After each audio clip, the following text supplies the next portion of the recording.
Okay, so karon ako nang gilista. According to importance, time, energy, and money. Pinaka-importante imong oras, ayog usiki, imong energy, imong lawas, ayog usiki. Kay usikan kaning duha, unsa na lay mabilin ani? Nay uban nga gikag trabaho mo hapit dayon og kanang mga kalingawan ba?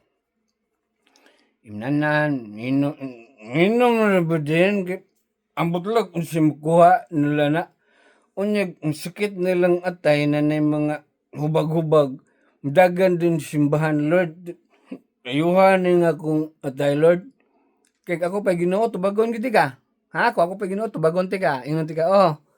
Kaya na kung imo nang gusto yung gubuon ng imong atay, kaya marag kada adlaw gila na imong gihiluan na ng imong giinom. You're wasting your time and you're wasting your body by using your money. Awa na magkadimao.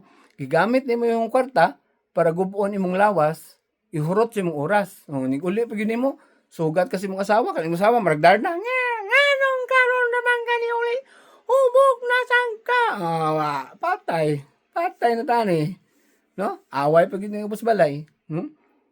So kung nakoy advice sa mga bana, minom gani ka, although naman ay gamit, naay gamit, makasave ka ana.